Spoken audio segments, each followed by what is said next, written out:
right, meeting of the Legislative Committee held in the third floor conference room at City Hall. This meeting is called to order at 6:01 p.m.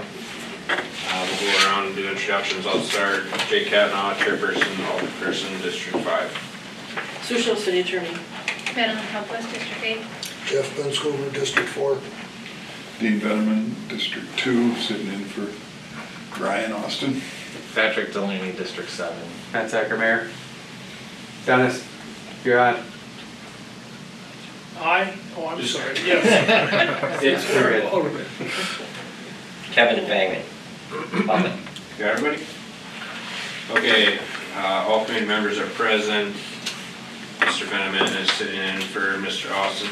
Item 2, discussion regarding revisions to the city ordinance providing for matters referred to committees and the actions of council. Section 2.04, para 3 of the municipal code. This is a referral from Alderperson Delaney. Do you want to start? Sure. So, over the past few years, we've had things come before council that have come from committees that are, nobody in the committee votes on them, and then it goes to council, and like there's no action taken at the committee, goes to council, council holds it aside and then approves it. That's the general process of the common council, is to approve everything that's put in front of them. So I would like to make the procedure clear that, because in here it says no matter may be acted upon by the common council except on recommendation of the appropriate committee, commissioner, board. I do believe that the council should have authority over the committees, and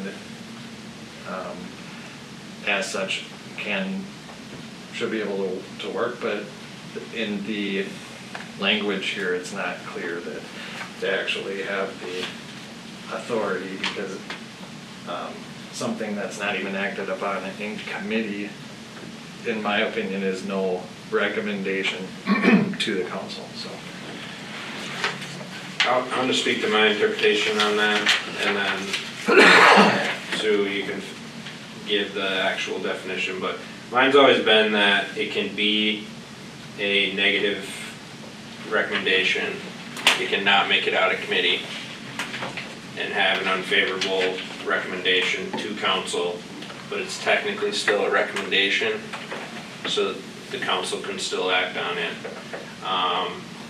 Whether I completely agree with that is another matter. I do think that the point of committees is to vet things and only move forward items that should go to the common council, but I understand that not all alderpersons sit on every committee, and I mean, you gotta have a committee of 3 and have 5 alders that didn't get a say in it. So, but that's been my interpretation, is if there's a recommendation,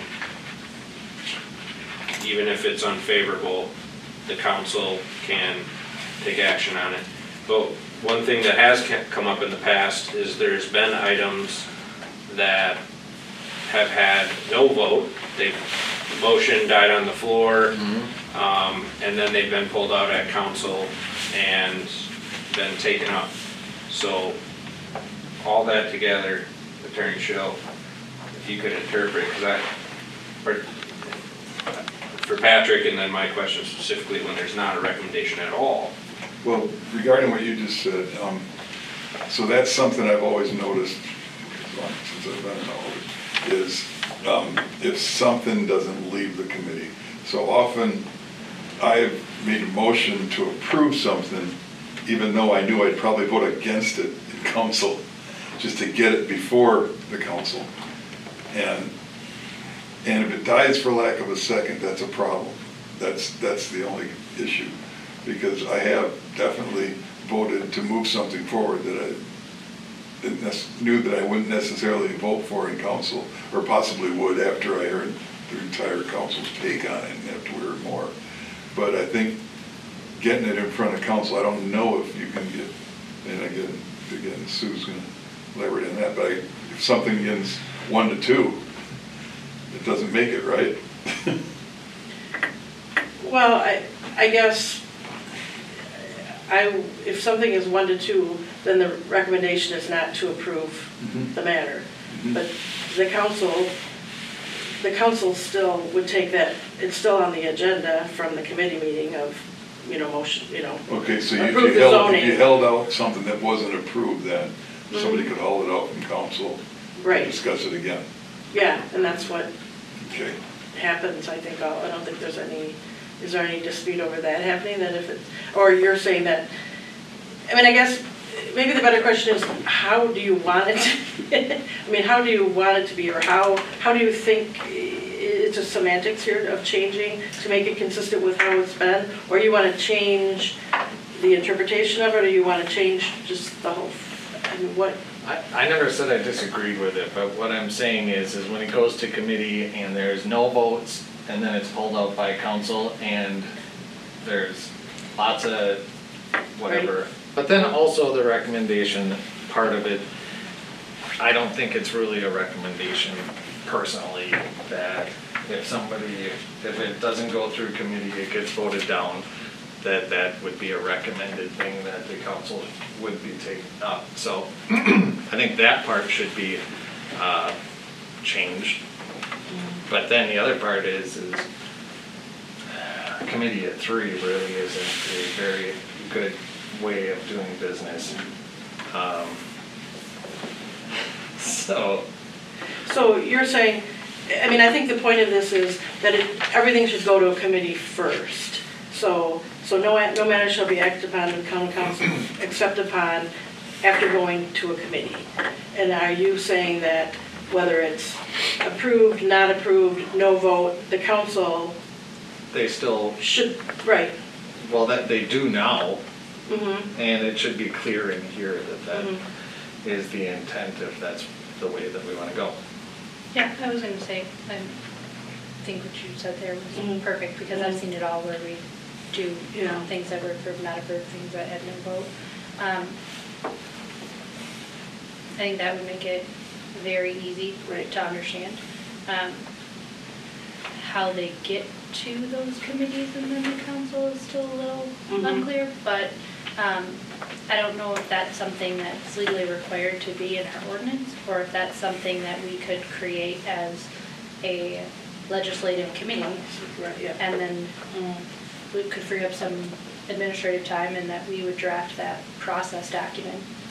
You would confirm that that process matches what we have in our ordinance, and then in order to change it, we would have to do that as a group. But I don't know if that's legally approved. No, I think that's, you can have council rules that aren't ordinances, right? Or you could have, it could just be a policy of the chair of the committee of how things are handled, or I think you want to be consistent though, right, with every, in terms of council and committee. Before, getting back to the, everything goes to a committee, there are times when the committee, let's say they just don't have enough information. We talked about it, we're gonna come back next month for more information. So that type of it still goes to council then, right? It's on the agenda, there's no motion made on it. But are those the type of things that the committee would have the ability to basically then not allow the council to take it up? Or would the council still take up something when it was basically said, yeah, we need more information, we want it to come back to us? I know that has happened a couple times, and there's been some disagreement on, okay, well, what does that really mean? Is it fair if people are reading the packet for the council and they say, oh, well, the committee is going to send it back. I don't need to go to council because I'm going to wait till the next committee meeting, and that's when they're going to talk about it. So then they don't show up at council, and then at council, you talk about it, right? So I guess to maybe address that situation of whether that's something that, okay, well, you have to be prepared that even if the committee says we don't have enough information or we want it to come back to us, that then whether the council can still take that up. Well, that's what's been happening, right? Well, It I think more often than not, I think it was a deferral to the committee of, oh, okay, you know, that's gonna come, you know, we'll allow them to just, they'll come back to the committee. Yeah, there may have been times where someone made the motion, well, no, we're gonna decide this right here. And it is on the agenda for the council, so it's not like it's inappropriate to be on, you know, to take it up even if the council, even if the committee said we want more information, but. Yeah, I think that going back to the referral, the language and clarification, because the way I would take this, reading it, and again, it's a municipal code, so it's written with legal terms, but recommendation to me means that there would have to have been a recommendation. I'm not gonna give the specific example, but on a previous committee I sat on, there was multiple items that had no recommendation from committee for lack of a second, and then would be pulled out at council. So that's not a recommendation coming from a committee to me, and I guess that's where then the question comes in, how, due to this municipal code, how can council act when there was no recommendation from the committee?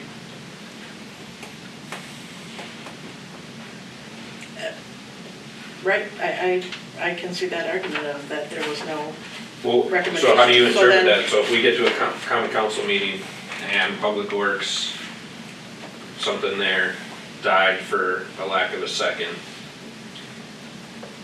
and it wasn't voted unfavorably or motion to move forward to the council, it just died.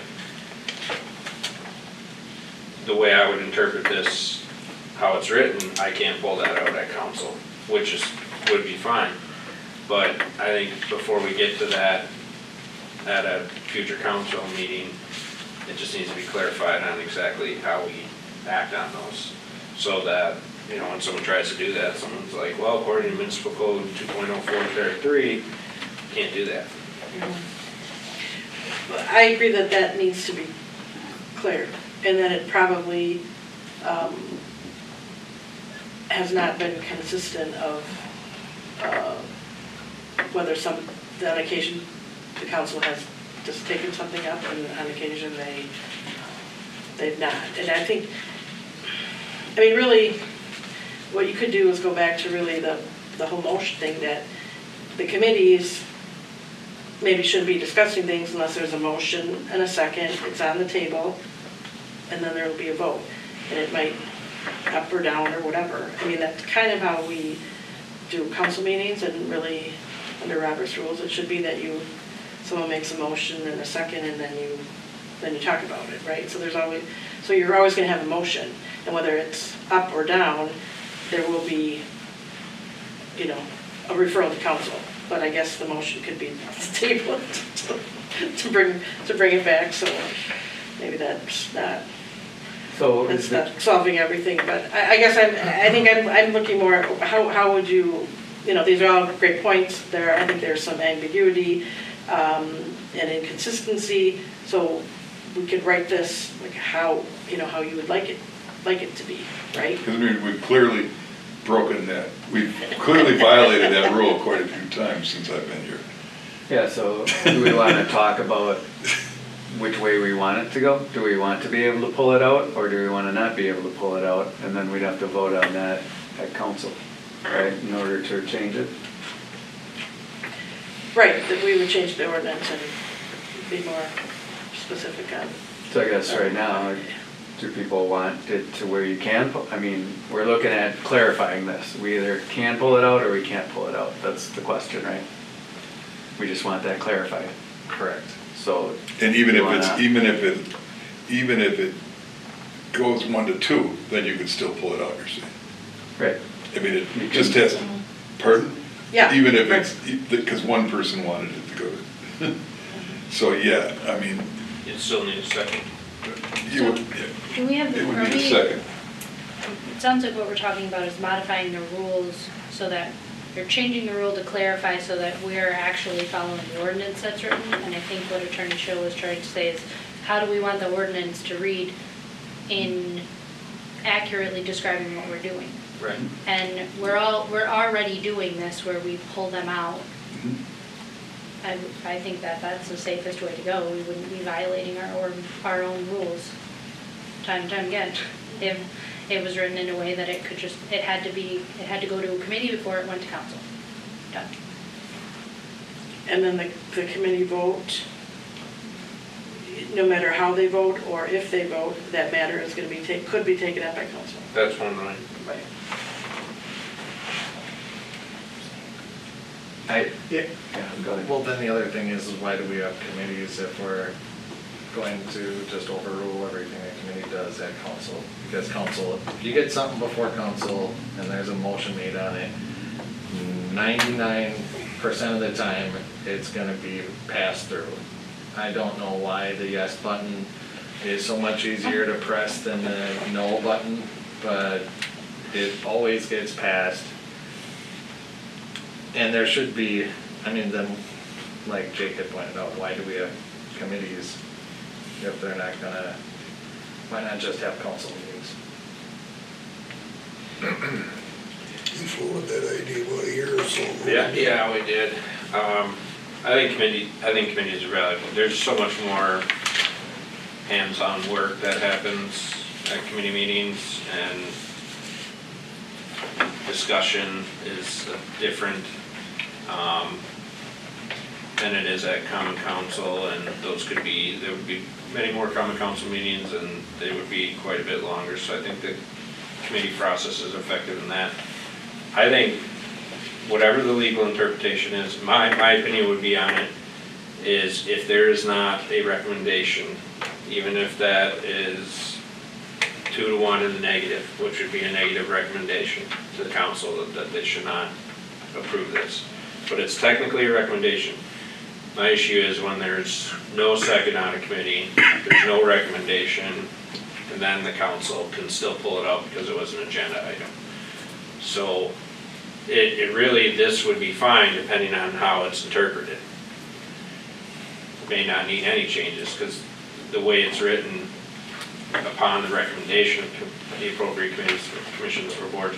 But if there is no recommendation, that's kind of where I'm stuck. It's like, well, Yeah. you know, the minutes read there was no recommendation. How are we pulling this out? And that's where you can refer to that.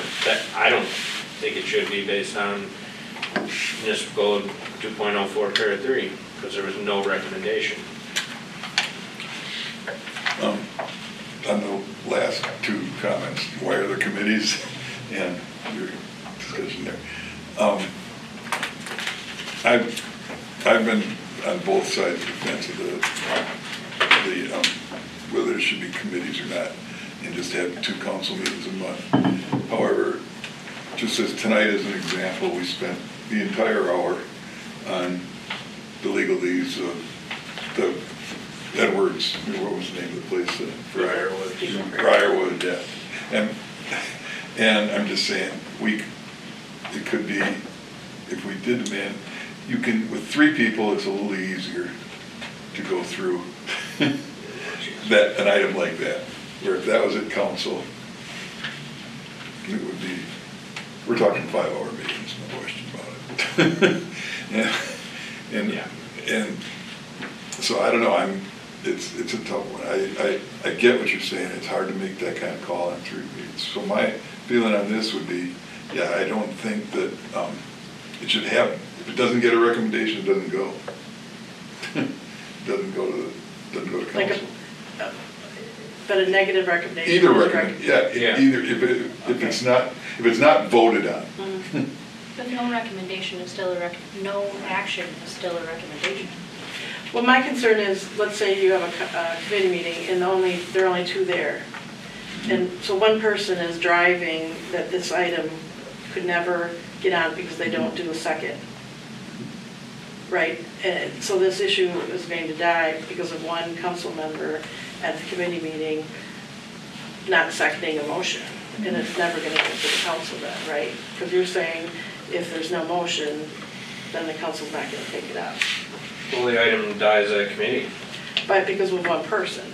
Potentially.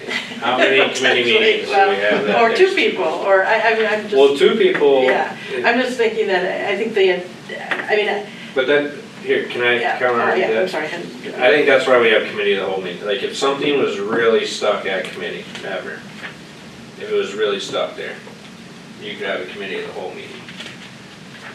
But if you have. But the committee of the whole doesn't, I mean, what are they, then they're making a recommendation to the council? To the common council meeting. That's how committee of the whole meetings work. Well, but they're not to take up usually the general business of the committees that are set forth. It'd be kind of for, I don't know, extraordinary, budget, or kind of a meeting of, maybe you want a public, more public invited. Well, I would that say it's one not, is- but I think everything's still, well, I mean, I guess, I think I don't see I think committee of the the whole committee of the usually. whole takes up things that fall under committees almost every time they meet. right, but they're not doing but it's still gonna be either referred back to the committee at some point, perhaps, It hasn't been. I think, how does it get to the committee of the whole, though?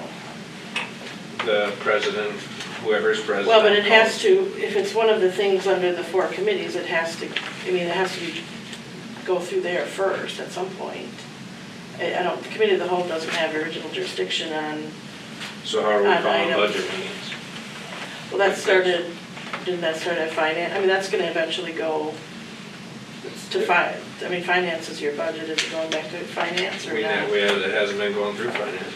That's. We made a decision 2 years ago to put it in the president of the Mhm. council's hands to call the budget meetings. Just kind of off of an And then agreement. that's going to the council then, Yeah. right? yep, I'm just using that as an example. Yeah, I think the budget is I think I mentioned as the budget committee of the whole, that probably makes it, but So, not, I guess. the other thing though, Sue, I know I do, and I think everybody else is.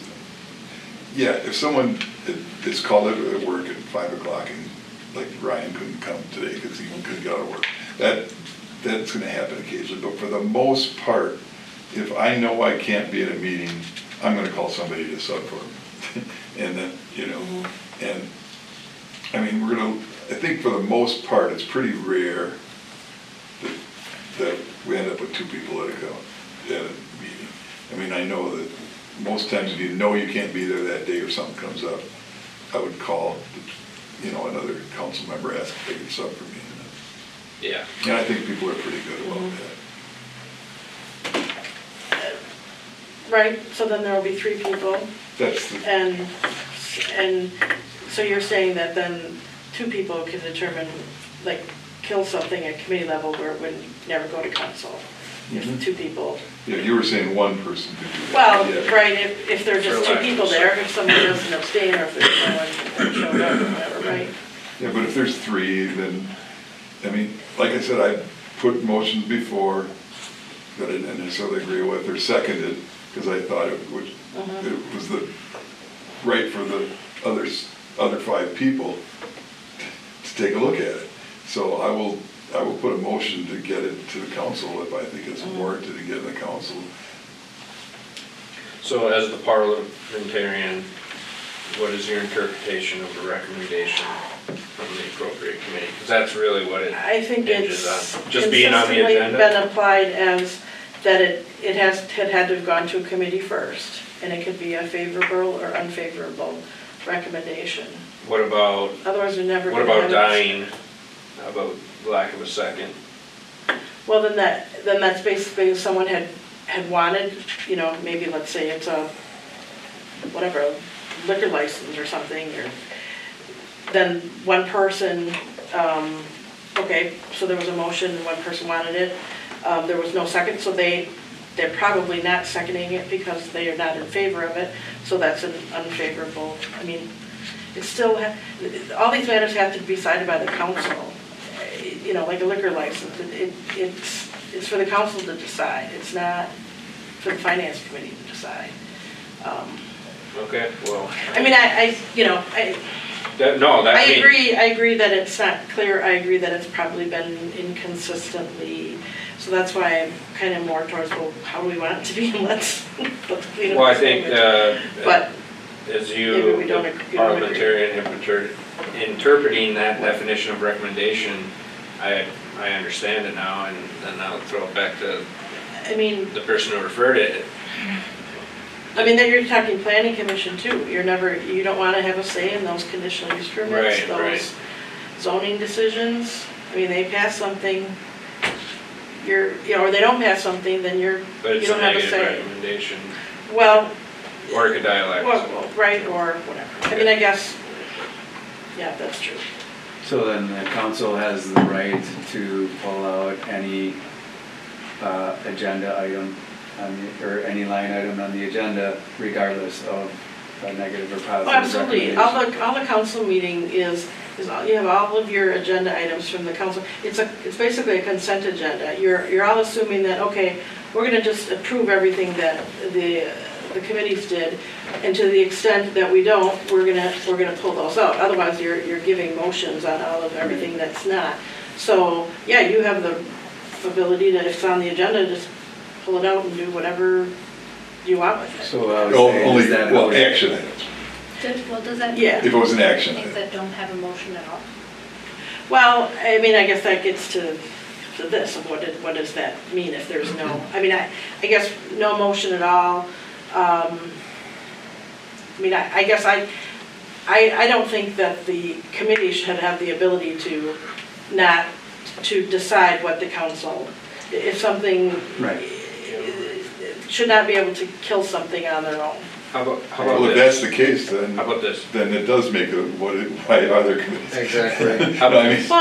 Well, just for the same, I mean, what we're talking about here, what you mentioned in the prior meeting. I mean, it's to do, hopefully, to do kind of most of the work and most of the discussion, well-reasoned, and then it goes to council, and then if someone doesn't agree with that doesn't mean that someone still has to agree with it, and then, but it's the 8 of you collectively that are making the final decisions. When you don't hold something out, you're actually voting 8-0 on, all of those other things, so. Right. I mean, I guess, and I don't mean to come across as like, I mean, I guess that's kind of my feeling of how the council would work, and I guess that's just based on how it's been done here in the past, and just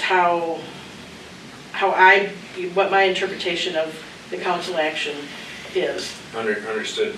So how about this, being that you're the parliamentarian elected city attorney, can you write an interpretation of this law and how it should be followed, just based on the questions around what our recommendation is? So if you could just put something together to clarify that, I think that clarifies what we currently have now. If we want to change it, that's a different discussion, but that would be enough for me. Just your legal interpretation of this law or ordinance. As it is now, to make it clear with what I believe the intent to be of it, and not to change it, Well, right? Just make But I it think- clear. That's what I was trying to do before, Yeah. like how we should phrase it. Okay. an interpretation memo of what this means, I think, could solve this. I don't know if we need to Okay. change the ordinance itself, but I'll go back to the committee on what their wishes are. I think the ordinance should be changed and it should specifically say each instance that we had put in there. I don't think it would be that difficult. And then future, 20 years from now, when somebody comes in, they look at it and they're like, okay, this is what we do. This is the way it's been. So, and if we want to put in there, if there's no action at committee, then I don't know. I mean, that's where we're at. I'm fine either way. I believe that the council should have the authority over committees. But if there is no if there's no motion or anything from the committee, they shouldn't be able to pull it out and say, hey, these three knuckleheads, they don't know what they're doing, I'm gonna do something about it. Would you like to make that into a motion? Madeline has a question. So I've talked to individuals in Adams County and Portage County about their process and how it works.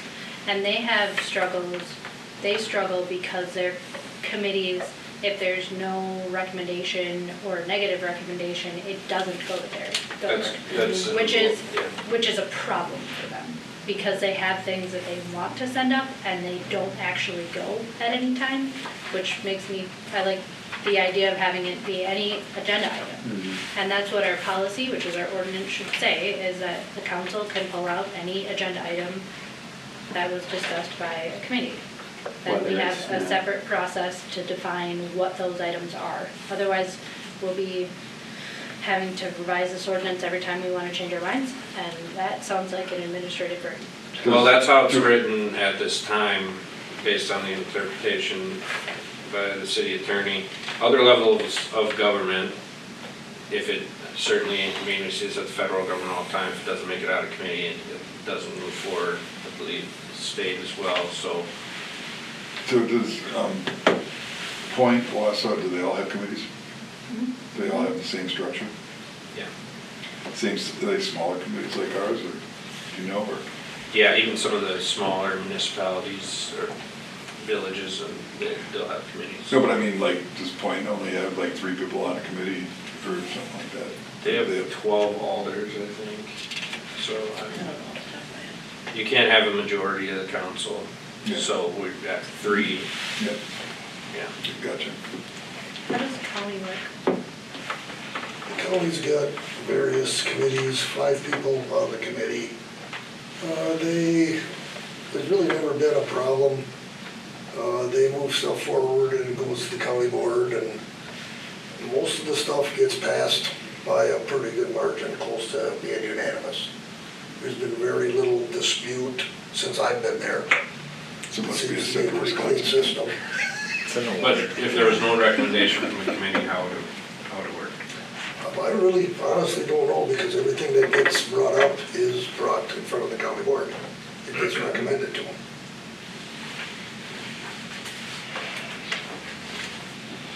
So you guys have to pass everything at committee is what we're saying? Just gotta recommend it. How about no? Not That's why I have necessarily. committees. How about, I think us 3 are in agreement to have it, if it doesn't pass committee, it doesn't move forward. And I think that otherwise, why have a committee? So, Gives a lot of power to those people at the committee level though.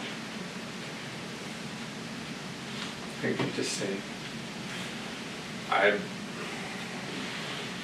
think this was good discussion. I think the interpretation from Attorney Schill helped clarify some things for me.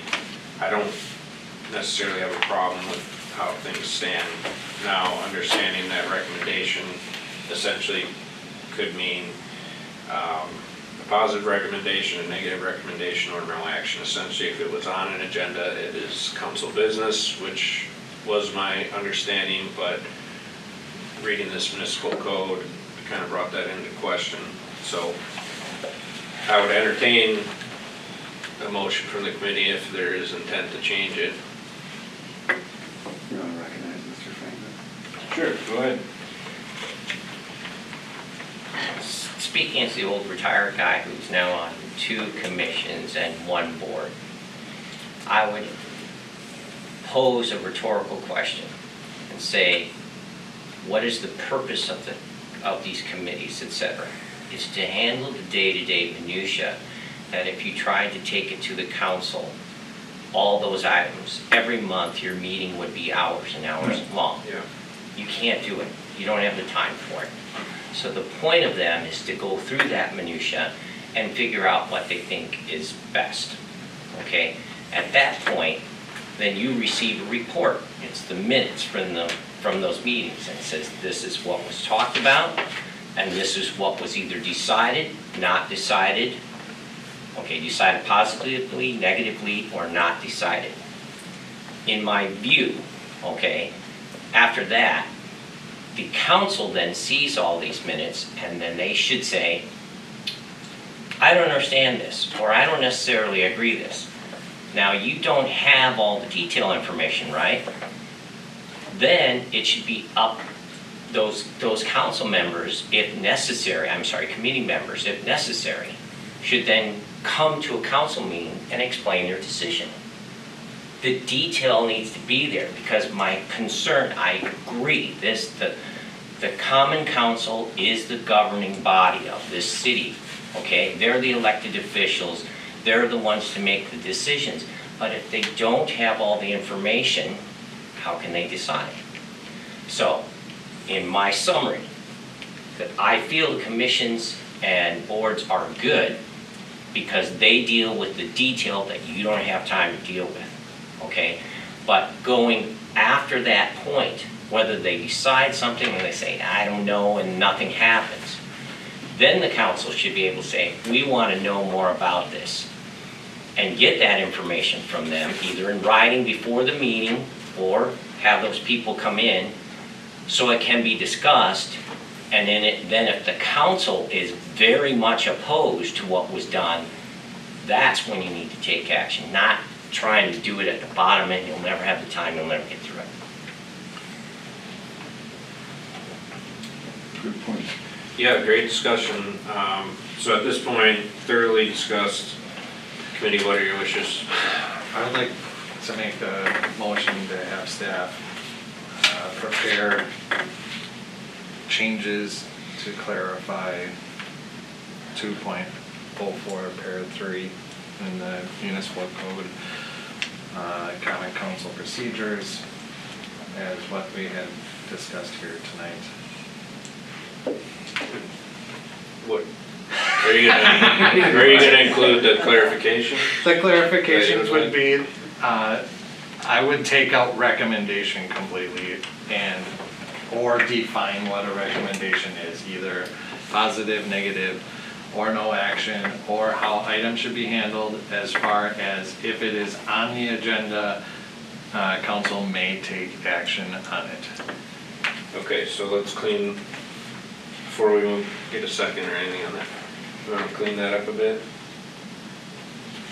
It still was discussion, so what is the motion? What are you directing staff to do? That's my motion, was to change 2.04 Parent 3, common council procedures, change the language to either get rid of recommendation or to clarify what it is, which we had discussed here tonight through our discussions, that if a agenda item to be acted upon by council, it is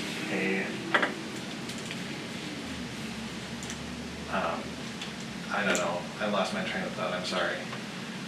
If it's positive or negative, that's a recommendation. It has to have had a recommendation. Yeah, Is what but it you're has to have had a Is that recommendation. what you're saying? So if you don't want something to pass, then you should just not vote on it. And then it'll never get to council, and council will never have an opportunity to. Is that what you're saying? I'm saying that council should have authority over committees, but committees should have their place, and I'm sorry, If they don't make a Patrick. recommendation at all, We're back into discussion when he's then making the a motion. council wasn't. All right, so if we're gonna make a motion, I think it should be clear, you're advising staff to, prepare changes to the common council procedures as to how line items are handled. And then I went on to further on to that, which was, but you said it was discussion. So well, we just need a clear motion coming out. of my what- motion was clear that we're changing the language to either take recommendation out or clarify what it is as to how agenda items are prepared or handled by common council. So that's an either or? Yes. Okay, all right. You got that? I think so. What if I don't get a second? Can it be handled by council? Do you have the motion, sir? So you can Right. either clarify or change the language. Okay. Yeah, I mean, what you're saying is basically, my interpretation of it, where it can be up or down and could go to council, that needs to be clarified. That to take out the recommendation is really just going to the committees. My only thing is, and then the whole part about if there's no recommendation at all, It still should be able to be handled it still by should be able council, to. yes. Oh, okay. I wasn't clear on that part. I wasn't either. So positive, negative, or no action can still be So taken. If it was Everything goes to discussed council, at no committee, matter what. basically if it was discussed at Discussed at committee, committee. council can hold it out. There you go. Okay, So that motion, okay, I got got it, that. and, I okay. got that. I'll second that. All right, motion by Delaney, seconded by Veneman. All those in the affirmative? Aye. Aye. Motion passes 3-0. Now it goes to council for sure. There we go. Item 3, discussion regarding revisions to the city ordinance regulating chickens, section 25.03, para 3 of the municipal code. Original referral from Madeline Palmquist. Back at it. So we previously approved removing the requirement to notify your neighbors. While I was looking at it, I also noticed a couple other things that just didn't fit the same structure as our other ordinances, other sections of that ordinance, where like dogs has a section that's enforcement, and in chickens, it looks like we just forgot to make that a second, its own subsection. It's hidden sanitation. You know, I think when it was, sometimes when they takes the, you know, the margins and the numbers underneath, but yes, I Yep. think the enforcement should be age. Right, and I think it should just cover it says I, but.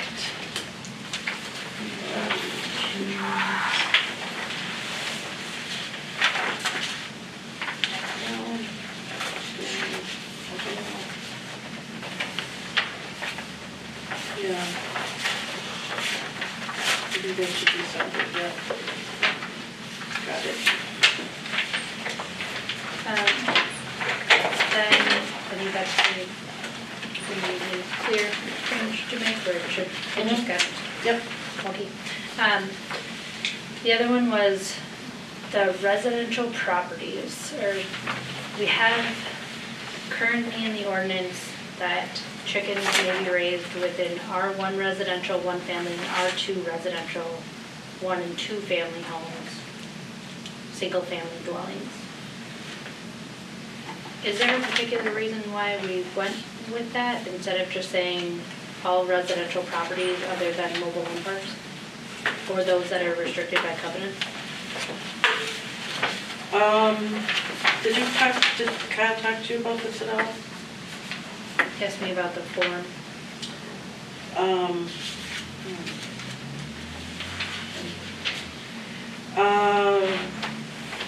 Well, because I guess if someone's R1, R2, this is single family, 2 family. Then I guess are you 2 R2? I'm trying to think of a situation where it wouldn't be an R1 or R2, but so maybe like a legal non-conforming, and should that single family residence belong to it? I could see that, I don't think that's an issue. Or there's like the apartment complex in my district where there's groundskeepers. They wouldn't be able to have, if Right, the groundskeeper said, or the building owner said, I would like to provide our residents with chickens, our groundskeeper is gonna be in charge of taking care of them. They couldn't do it. right. Has to be a single family or 2 family. Right. But you're saying if there's a single family or 2 family that is outside R1, R2 for whatever reason, either whatever, legal non-conforming or that, then they should be entitled to do that. I'd say any residential property, Yeah, unless they are a mobile home park or restricted by their covenants. right. Let's see, this mobile home and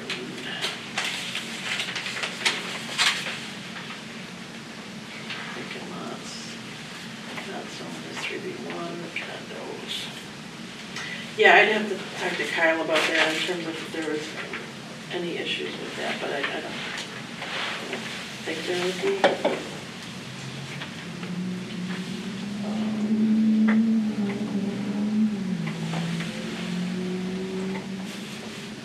Okay.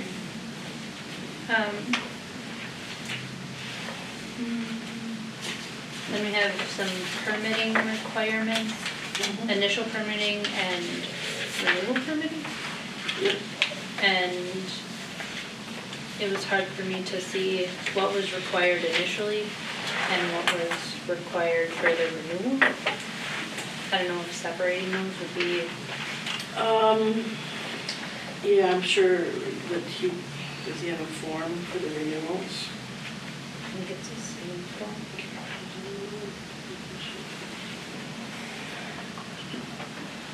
I don't think it should be a permitted, I think it should be a permitted use, not a obtain a permit use. Thing is chickens don't have a health threat associated with them, such as rabies, like a dog would have. So I think that it would be the right of the citizens, and I'm more for freedom than I am for oppression. And I think that when you make people buy back their rights to own and do things that they have the freedom to do, that they should do it. I don't think the city has any business in what people have until, I'm not saying that it shouldn't be regulated, but I'm saying that, like, no roosters and stuff like that, which would be bad. But as far as obtaining permits and charging somebody for that, I don't think is right. So there is, I do like the requirement that's in here to register with the Wisconsin Livestock Association. Sure. It's free, Mhm. and if there happens to be a bird flu detected in the area, then the state of Wisconsin notifies anybody who is registered. I think that's good for our city to have that verified if people are obtaining chicken, whether that's part of a permit process or not, I guess that's legislative creative. But I think it would still be helpful to remind people of the requirements to have, like you are permitted to have chickens, you must have them registered, you must have the appropriate space for them, and enclosure requirements, and if you're building one, then you need a building permit, or you're building a fence, you need a building permit. I would agree ones that, I'm not saying get rid of the regulations completely. I'm saying I don't think it should be a fee permitted process. As it says down here, initial permits are due and payable within 15 days of acquiring chickens. It doesn't say what the fee is, just says that there's a fee. I don't think that it should, I think it should be permitted, not obtain a permit.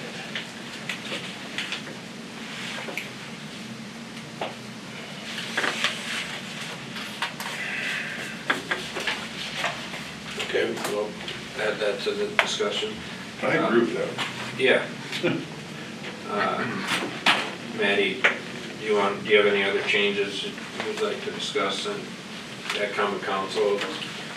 There's a variety of things that could be changed with this ordinance. Yeah, I think the coop enclosures threw me off. We have that the coop has to be covered with a mesh netting or similar. And the coop is their house, that should be a solid. I can send, I'll send you that.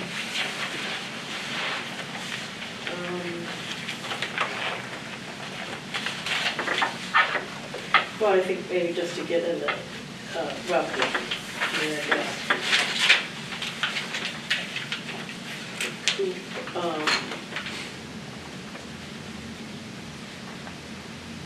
I just wanted it to be easy for residents to follow.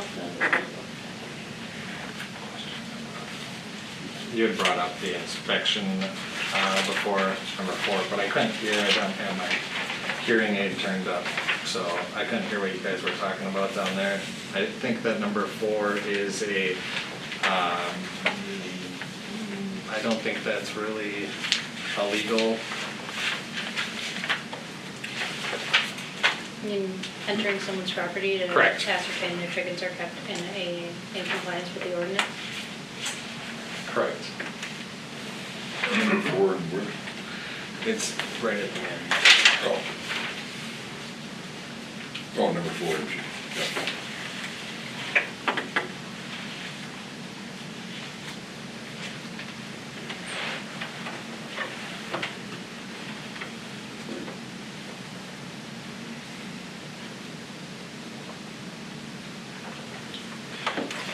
I mean, item 4 may not need to be in there, but any violation of any ordinance or language in this ordinance would be grounds for police department to enter their property, as with other ordinances. So there's been a lot of changes over the past few years concerning personal property and the curtilage of homes.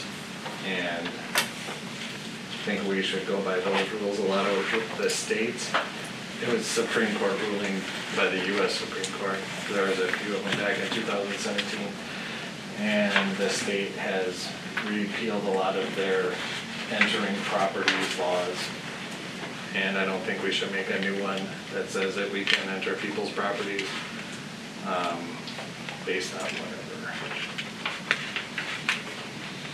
Does that fall under, does inspecting someone's property for chickens fall under our animal control officer duties? Chickens fall under the same? I believe that is Todd, the ordinance control officer. I'm not sure, because I don't think we really have a lot of chicken complaints. And I've never had a chicken ticket, so I'm not sure. I think it wouldn't be the police, and I don't know if it might be the community development, since they issue the permit.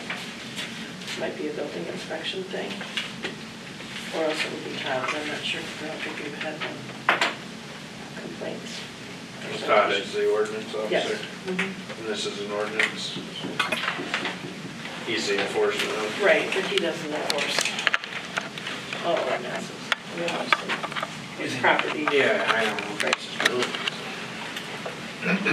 Well, it's kind of a zoning property, and it's issued by community development, so I guess that's what I was thinking, maybe community development is enforcing, but, and because it references community development, that's where you do it. They used to have enforcement, I think, is the, Yeah, until last year.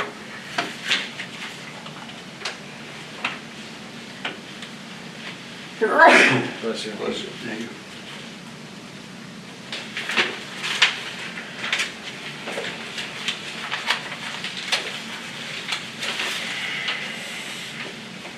So if we can come out of here with some changes in a motion,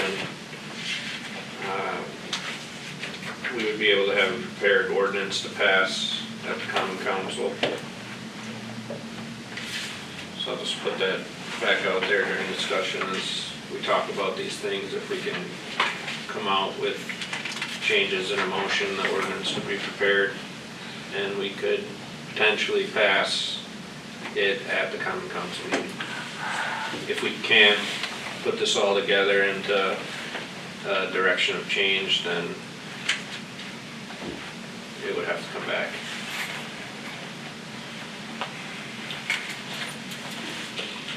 Yeah, thank you, Mr. Chairman. Are you planning on voting on this or your next council meeting, or you're saying about changes in here? It depends I thought on- that's what we were gonna be doing here, or at That- least working on it anyway. Correct. Yeah, Yeah, that's my thought as well. I'm just reminding the committee that if changes are to come out of here, an ordinance would be prepared to be passed or But you voted really down. haven't taken, Not yet, I'm just you haven't reminding. taken any I'm just changes reminding. yet. Correct, I'm just reminding them as we talk about changes, right?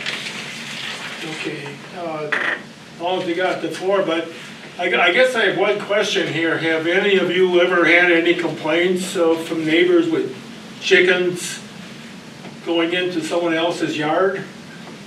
Not I one. have, and more than once either. And it took a while to get it all straightened out, but I mean, I guess one question I was going to ask you is on page 1, on section B1 there, notification of all property owners. I think that should stay in there. If for nothing else, just to explain to the neighbors how you're gonna keep them and, you know, if they have any concerns, because basically the chickens shouldn't be any problem. Yeah, it was already removed. That's what I, It's, well, I wouldn't, well, I'd like to put it back in there, or have it okay. back in there, just for the reasons I gave. Yeah, we just passed, county council confirmed passing that at the last meeting. Well, if you're gonna be looking at it again next, council meeting, then maybe that'll have to be a point of discussion. I just think it's important Yeah. to notify the neighbors. Just be courteous if nothing else. Yeah, that's, Most of the neighbors aren't gonna, I don't think would have a concern with it. yeah.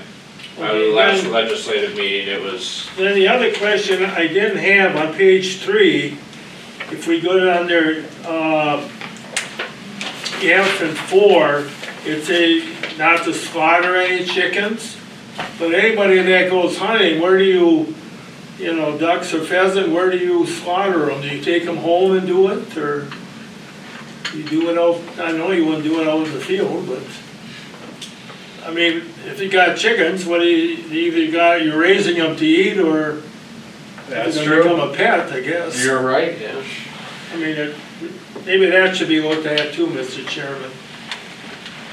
How about if we have the discussion on each item that Madeline had presented and what Dennis, and we could talk about it and then make a recommendation at the end? Is that what Okay, you wanna do? so right now I have, removed registration with the city and only have to register with the Wisconsin Livestock.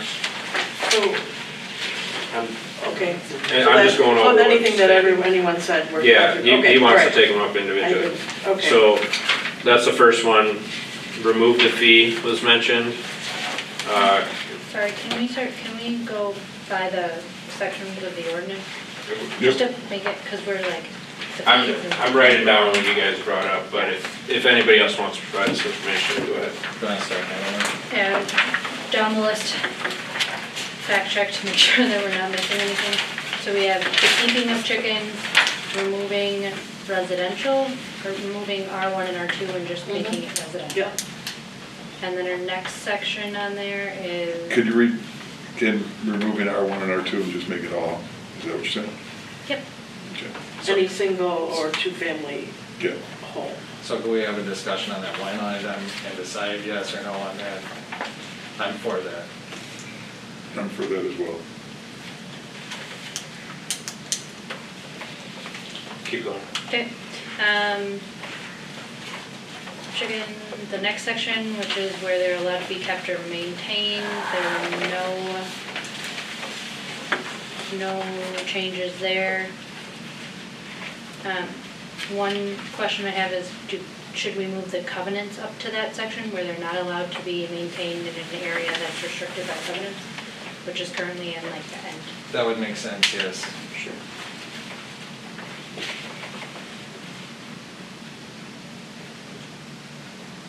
And now we're at permit required removal of permit? That was on?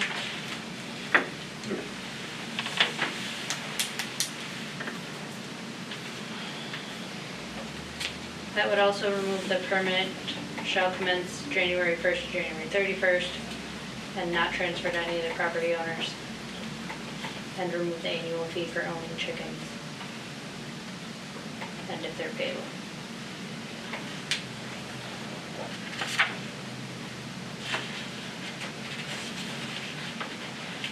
So you're basically saying we're removing D? Correct.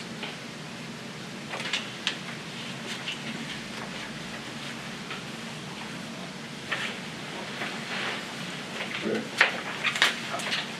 They would still have to obtain written approval from their landlord if they are a rental tenant.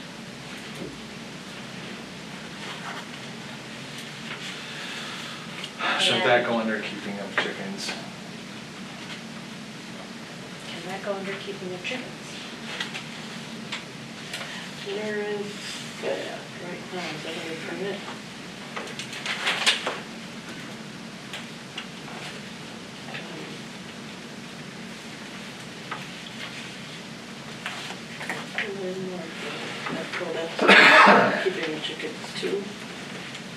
shall take written approval from landlord current keeping.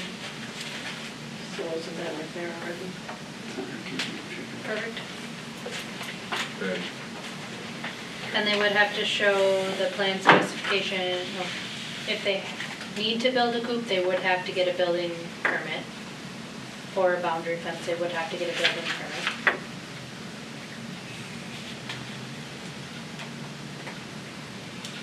I'm fine with that. Is anybody else in disagreement with that? As long as we're keeping it all together to take action on it. Yes. We have not yet discussed the number of chickens.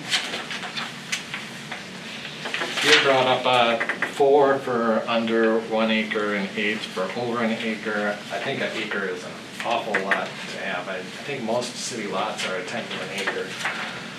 I would say half an acre. There would be 8 provided that the coop is big enough to accommodate the 8 chickens. No more than 8?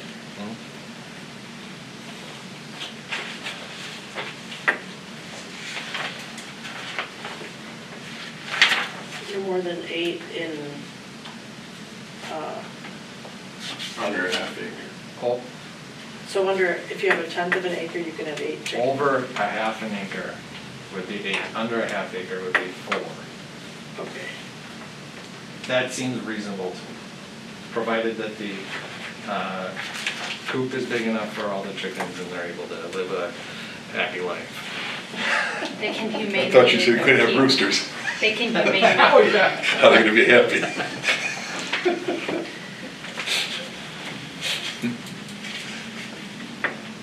That get us down to further chicken regulations, talking about slaughtering of chickens on the premises. So they can slaughter chickens on the premises? Question mark. Can people slaughter deers in their garage? Deer in their garage? They are slaughtered prior, If they ever get there. They're field dressed. I think the slaughtering is more butchering. I don't know exactly the different terms, but I would think that it would be the disassembling of the, dispatch. yes. The dispatch. Well, dispatching would have to do first. That would be the first thing you do. Right. Then you field dress it, then you would. Yeah, there's, I mean, Do we just take that out? Just take out, Well, then people can just buy them and just slaughter them. And, right? that Not might for become, eggs. I could see that potentially becoming a problem. I don't think it would be a huge deal, but, People cut their heads off and they let them run until they bleed out. You don't want that anywhere That's at true. all. yeah. I don't know if you're a gonna tenth hang, of an if acre. you're gonna hang a deer, you're hanging it in your garage, right? Like where are these chickens being slaughtered? Your front yard? Yeah, well, yeah. Front backyard, fenced in area. Right. Fenced in, yeah. Where do you think chicken with your head cut off came from? I mean, that's Must have all been some fine and kind good of- till you got a flock of chickens being slaughtered across the way from an elementary school. Like, you know what I'm saying? I don't think you shouldn't be able to slaughter your own chickens, but where and what manner are on your property? Is there, I feel like there's a difference here between slaughtering of, raising meat birds, or dispatching a chicken that needs to be dispatched. Like, you have an old chicken, you either deal with it at home, or you take it into the vet for it to be euthanized. I don't think that we're calling that slaughtering. No meat birds. Well, at the end of the day, we're the ones who will decide how this is written, so we gotta have the language correct. Correct, either we're gonna leave it in or take it out. Now, I would say most people, when they do butcher chickens, they don't just chop off their heads and throw them and let them run. They have like a cone that they set up and then you just pull their head down and cut their throat. It's a pretty simple process. Chicken does a little dance inside the cone and then you skin it or pluck it. So I don't think it's that big of a deal, although I don't think it should be like a business or a residential home to be slaughtering people's chickens for other people, and that could be pretty messy, but I would say just leave that part in as it is. I'm for just leaving it. Again, we've never had any problems with this as it stands, so might be talking about something that would be That's true. an unnecessary change anyway. Yeah, I think it should stay in there, and then, if people do it at their house and are discreet about it, you know, that's, Never know. we would never know. And which is what the way it should be. Next, I don't think there's any issues with the sanitation section. number 4, inspection.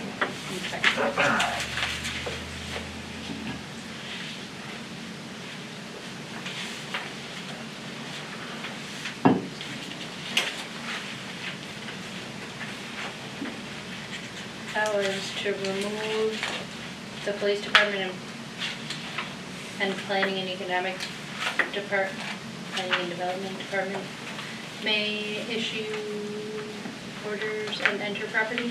How did you want that one changed? Yeah, I don't think the government should have the ability to enter your people's property willy-nilly at all. Like, that's a person's property and they have their, I don't know, what do they call that, eminent domain or? Yep. So, the government has no business just coming on people's property, and I don't wanna even hint that we do have that business. Or authority. So is enforcement under the power and duties of humane officers?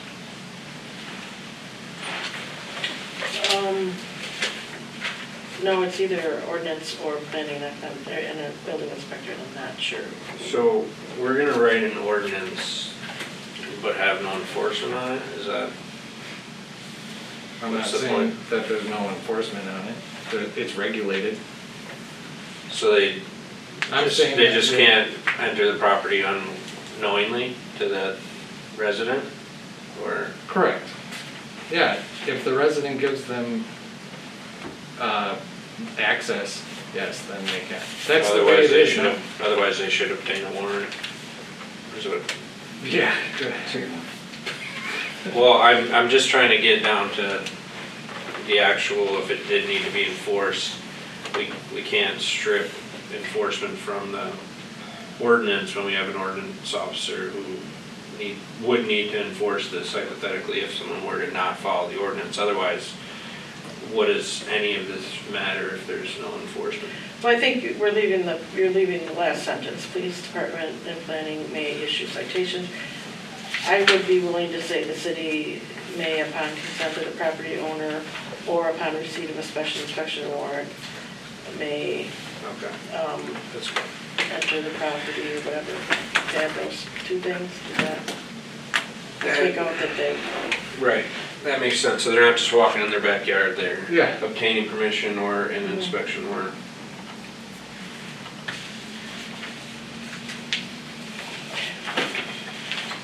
That's it. Okay? Okay. I'll make a motion to direct staff to make those changes as discussed. Second.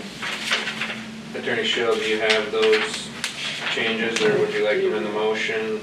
okay, so we're still regulating chickens, and the majority of these things still apply, but we're not requiring you to get a permit for them. Right? Do you want to run through the changes? Just to Well, I confirm? want to, yeah, I mean, the only question I have is this remove permit thing, okay, We're so. moving that whole section. Right, so people just, these are the rules if you have chickens. Correct. And there's no permit, except, whatever, if you need a building permit for the coop, and then, okay, I just wanted to be clear on what we still have all these rules other than the ones, a couple that you changed, right? Yeah, so proof of livestock premises registration, Yeah. Right. change from getting a permit to they are permitted to keeping and maintaining up to, and the amount Yeah. has changed. So it wouldn't be striking all of the, but, Right, Well, we're removing that annual fee. right, right, Doesn't go- you I was don't have to just- pay that, but you- yeah, reading off things that's fit. yeah. So, right. Give little collars. Any residential property, single family or two family, not limiting it. Under half acre, 4 chickens, over half acre, 8 chickens. So if you're right at a half acre, do you get 8? Half or Equal to or more. greater than. Equal to I or think greater that's than. weird. Good. Removing the restrictive covenants up to there. We're removing the permitting. We're basically, you know, making sure the building permit is still there for a coop. And then we're taking out that the police can come whenever it has to be based on consent of property owner or special inspection warrant. Is that everything?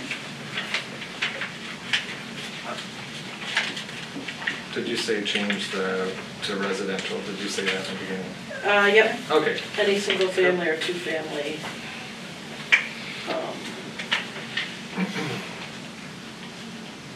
Actually, upon notification of all parties to property owners. That may be communicated to, right?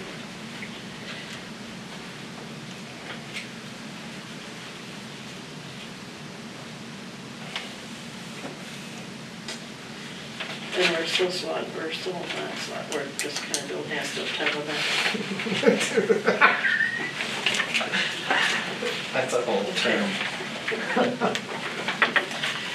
Okay, All right, so let's go over the motion again. So it reads right. There was one made.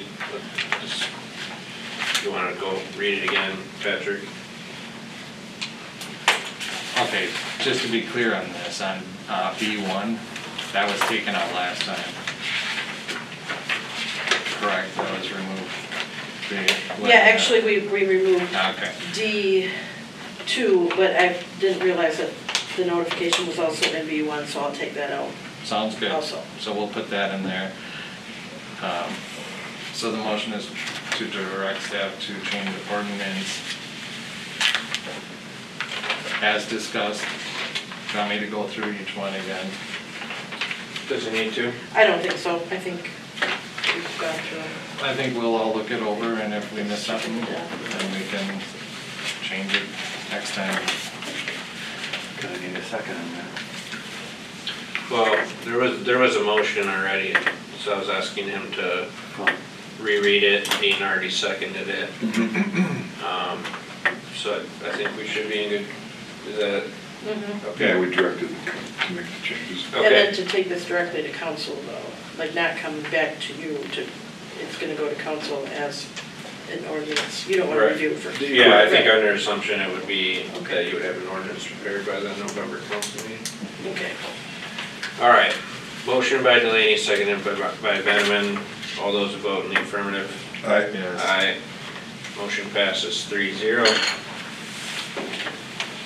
Item 4, discussion regarding revisions to Chapter 2, City Administration, including language cleanup and a provision regarding the procedure for filling common council member vacancies. So I think we should start at the common council vacancies. I don't think it's worth time to talk about the minor bushy-day things that came up. So we don't have anything in our ordinance about what happens when we have a vacancy. If it's less than half the term, more than half the term, what does the council do in that instance? And we spend time in council talking about it. Every time. Every time. So it would be ideal to have the wishes of the council described in our ordinance so that we can execute that if there is a council vacancy. I agree. I'll speak on this. My time here, we went through a lot of these, and each time the council's different, each time the council's wishes could be different. To me personally, if there is, let me start with the counter argument of not having an election, is that that district goes unrepresented for a period of time until an election occurs, which has been a reason why, well, I mean, we should appoint someone to that, otherwise those residents have potentially no voice. That has been the argument for appointing someone. I do see reason in that. However, as a sitting alderman, I take calls from all over the city. I also think that everybody has a say in electing the mayor, who also takes those calls. So I don't find too much legitimacy in that argument that if District 5 is open and someone had a problem they would like to speak to, or an issue they would like their alderman to bring, or a alderman, that the other 7 aldermen wouldn't take it up, or it wouldn't get to the mayor's office. So I've been on both sides of this, but I do believe if there's a long time left on the term, any more than 9 months, because if you get into a year, you're in a situation that we had with the mayor's district where he has now moved into the mayoral position. There's a year left on the term. As soon as he takes that seat, do you appoint someone to serve half a term, or do you hold that to the next election, which would have been the one happening this coming Tuesday, a week from today? Unless you were to hold a special election, which comes with costs, and also you have to consider turnout on those.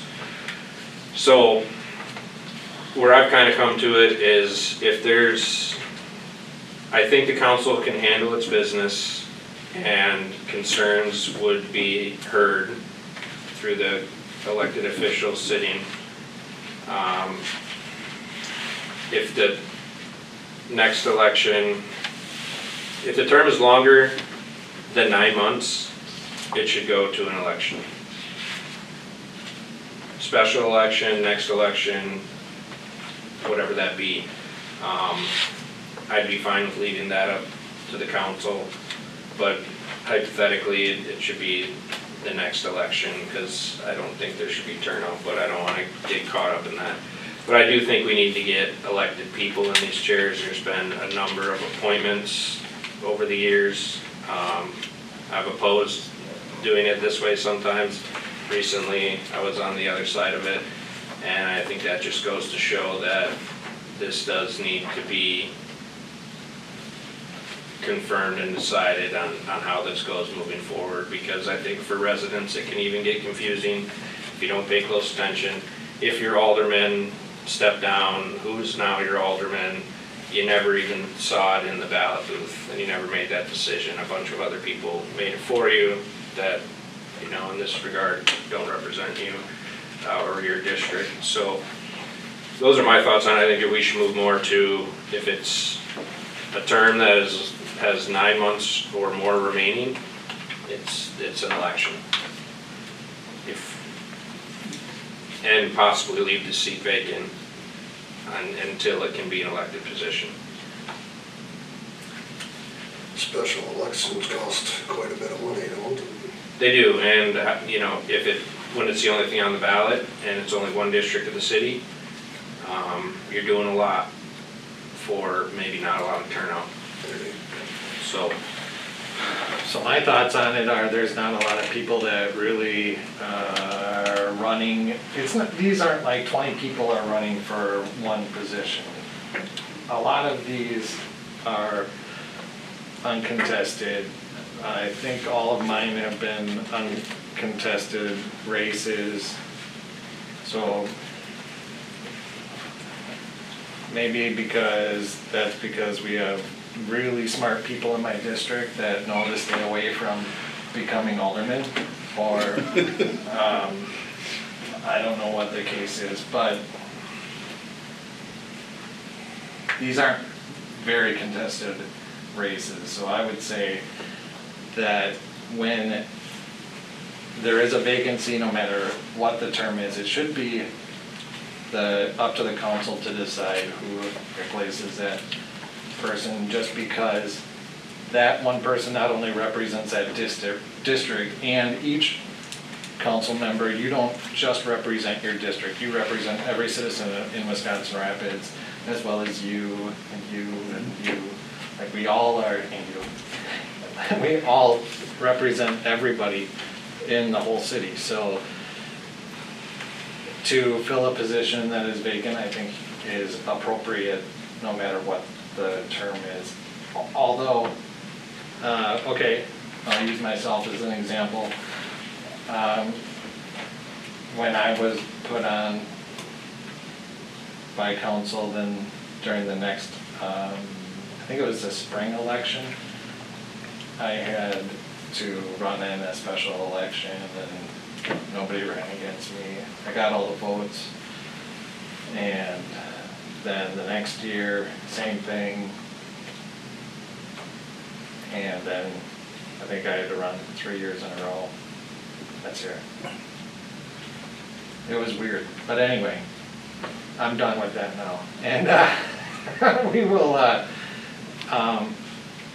I'm just saying, I think that it's up to the council to appoint. If you guys can appoint me and appointed the other guy that was there, that'd have been fine. It's up to the decision of the council as to how they would operate, and I think that they should make that decision. It should be based on majority vote, and if it's a tie, it should be discussed as to how the tiebreaker is, draw straws or whatever, flip a coin, rock, paper, scissors, I don't care. But it should be decided by the council.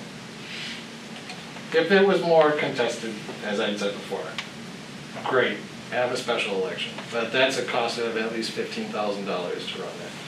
So if I remember correctly, Ryan Austin's position and the reason he didn't agree with where we're going is that because there are not a high contested, turnout, then if you put somebody in there, then that person, chances are good automatically, like say Justin Pluis will be reelected.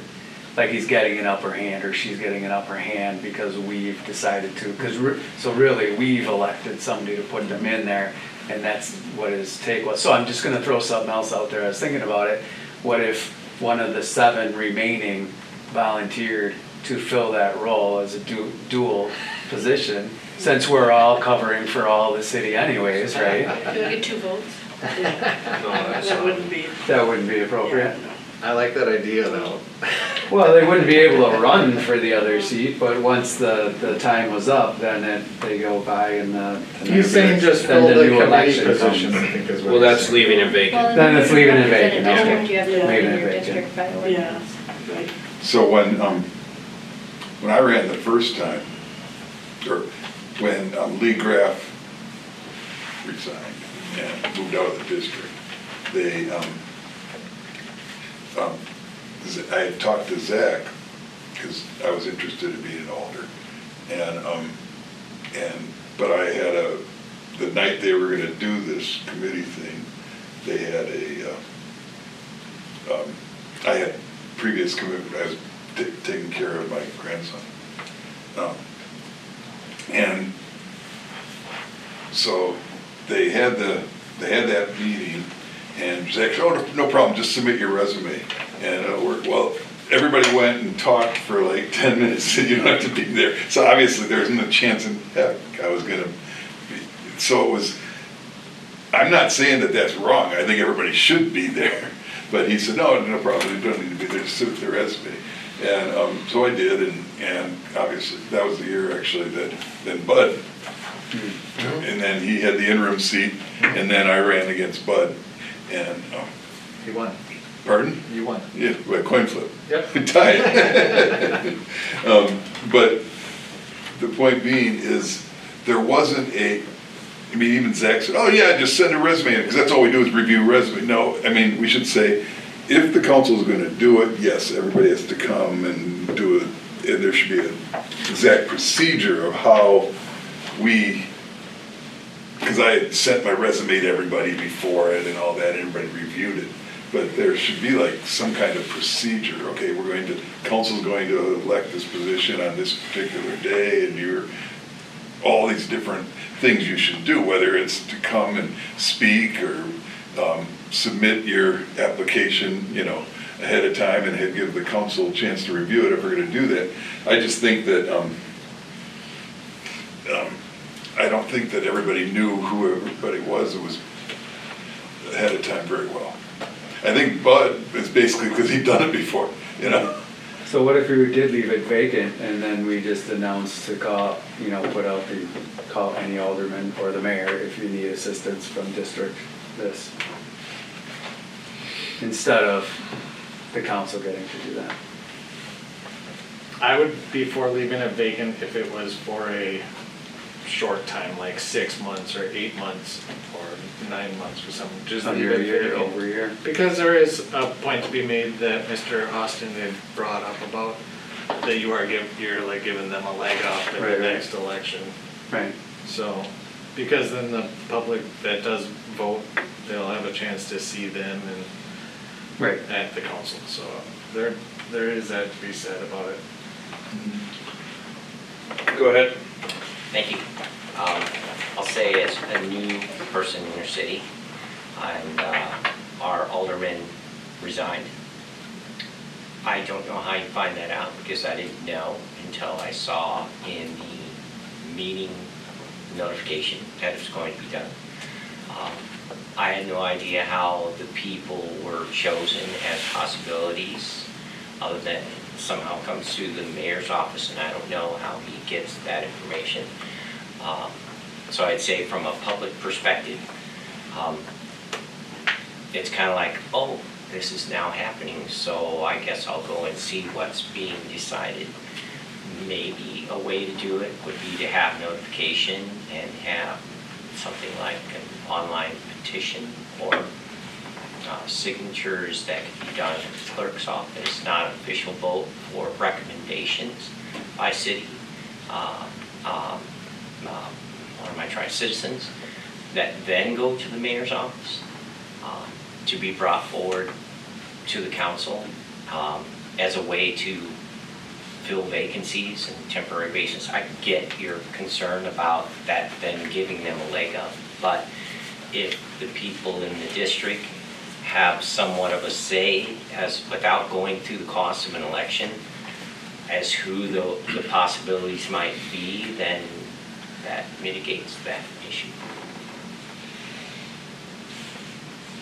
So I've taken all this up in previous things, so I'll throw this out there. If a term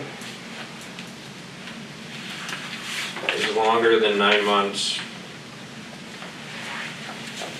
the candidates would have to receive 20 nomination signatures from their constituents, be present at a council meeting for nomination, or the seat remains vacant.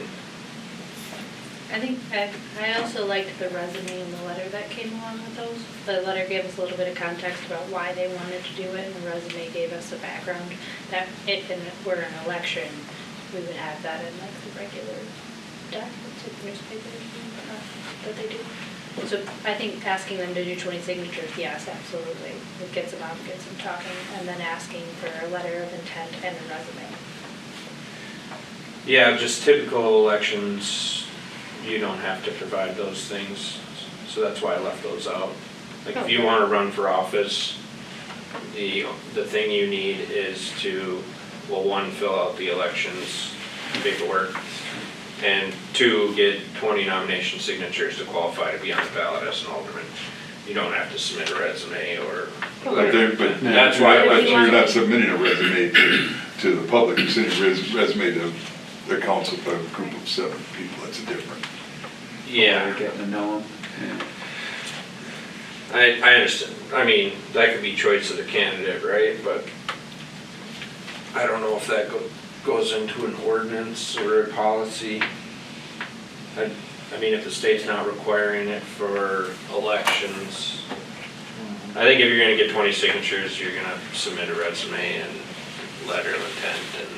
Yeah, but if you don't say that, people aren't gonna do it. But what if someone got 20 signatures and showed up to the council meeting and just spoke and knocked it out of the park? And I would consider. But they what left have out the now. resume, and we have a provision in there now that says, nah, you can have a resume. Sorry. You can't follow the rules when you're applying for a job. Can't get the job. I don't know. Anybody that would speak and knock it out of the park would have a resume, 9 times out of 10. What's the legal end of this? They're really, it's up to you to determine how you want to, when you want to fill it, and how you want to do your vetting or interviews, so. I mean, I don't think it necessarily has to be an ordinance that sets that forth, but I would, there could be a policy of how you fill vacancies. And especially if you want to pin it down of, if it's 9 months or less, then there's a special, or then we don't fill it, or whatever, those types of things, if you want to make those to be, permanent or in buying future councils, then Okay. that should be, I guess just personally speaking, I think it's more important to have the representation than that giving someone a leg up. I think if you go, I don't think you should go more than 2 or 3 months without a representative. I don't think that's fair to the constituents. And when we say special election, that doesn't necessarily mean a different election. It could be a special election in April, but it's just that's, like if you're an odd one, like, or no, you're an even one. If you're an even one, and someone leaves during the middle of their term, and then it's the odd, April odd alderpersons, it's a special election to put an even one there, but it's not, you're not having to pay anything extra, or you Right. haven't had a Yeah, you special can date. throw another Right. avenue to the ballot, yeah. Yeah, so there's quite, there's obviously your primaries, your general elections, and then your special. So it really depends, a lot of it depends on what time of the year the person, obviously leaves, and then when are the next elections, and whether you want to have a special election or not. So it's really kind of dependent on each Well, time, how far away you are from. Yeah, I mean, I guess change it from 9 to 6 because there is election every 6 months. It's one in April. It was the November. term, the Yeah. amount of time. I see. Because But not a- my issue with it yeah. is appointing someone who, I'll have to go back here, but there was a gentleman who left with 1.5 years left in his term. And I didn't feel it was right to appoint someone for 1.5 years. Whereas in the most recent instance we had it, that person will be up for election in April, which is a year. I didn't love that either, but circumstantially, this person who we appointed, Alderman Plus, did come with more than 20 nomination signatures, which is what he would have did at election time from his constituents. He presented at the common council meeting, etc., which is why eventually he received my vote. He went through, in my opinion, the process of being an alderperson. With making a decision on this though, because it doesn't sound like there's really a consensus, we're deciding a policy of how future councils should operate as well. So us 8 would decide for the 8 and 15 years. So with that argument, I mean, you're almost better off leaving it as the take it instance by instance. But I don't know. I was gonna ask if we could, so section 203 says that there shall be an alderperson from each of the 8 districts. Would it be a violation of our own ordinance to leave it vacant for any period of time? It can be. I think, actually, the state statute basically just says you can,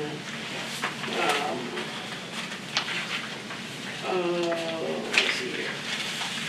Right, you either immediately appoint to serve the remainder of the term, you immediately appoint to serve until a special election, or you can leave vacant until a special election or just the end of the term. So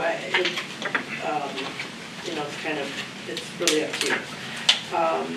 It used to say that there were certain dates, depending if you resigned by a certain day in the year, then it kind of forced you to have a election sooner, but that's not in the law anymore, so I don't know it's where really it's talking up to you. But I don't think you want to leave it vacant for an extended period of time. Go ahead. Thank you, Mr. Chair. I was just gonna say, a number of years ago, an alderman passed away with about 3 months left, and at that time, the council just let it vacant until the election, just what Sue had mentioned, so that's something that's been done in the past. Yeah, there's been a lot done in the past.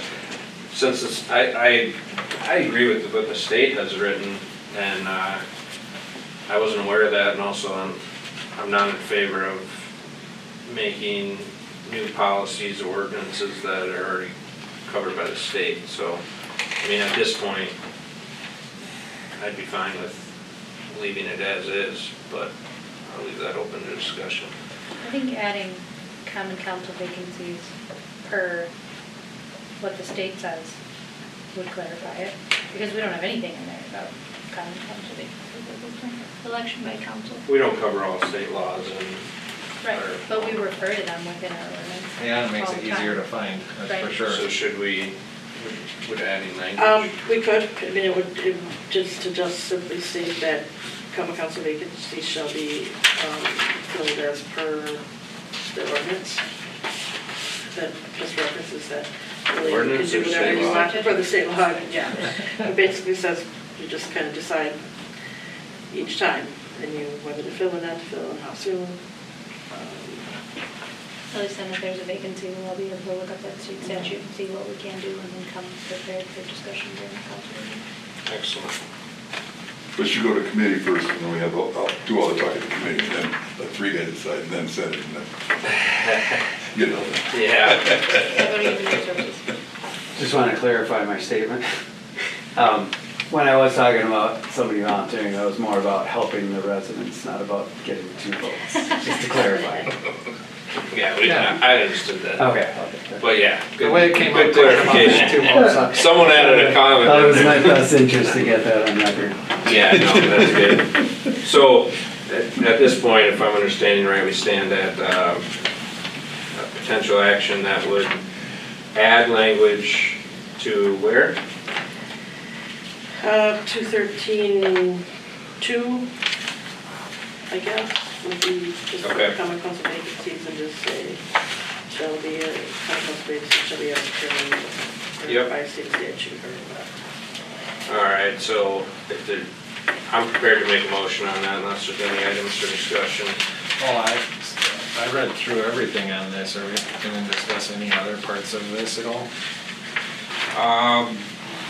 Yeah, we can. It does include language cleanup and a provision regarding the procedure for filling. So if there's language cleanup, The first one on page 2, I do believe that's talking about the appointments to committees, commissions, and boards. On where you had crossed that out at the bottom there, election by council, election council, candidate receiving majority will be elected. I think that's what that's talking about. I think that should be left in there. Common council meetings, yeah. election by council. Election by common council. I think that's what it's talking about. I could be wrong, but right above it, just going with context. Yeah, I think it's not 100% clear, but I think it does mean that whenever the appointment of committee, commissions, and boards, then the council is determining that someone that has majority votes is the one that's elected, right? Is that what? Yeah, that's what I got out of it. Yeah.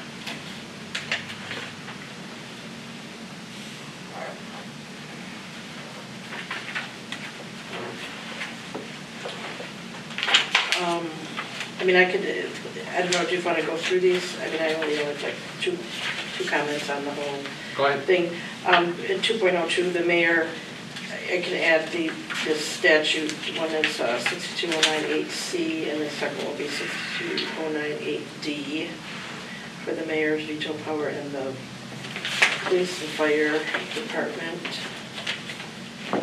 Otherwise, I don't think I have There was any. that big, it was like a duplicate section that didn't get removed. Yeah, and That that. might have been removed. Yes, and I guess that's the difference between the ordinance that has been passed and then when they're placed in here. So we're not really, don't really need to change the ordinance, because if you go back to the ordinance that's passed, it's, there's only one version of it, right?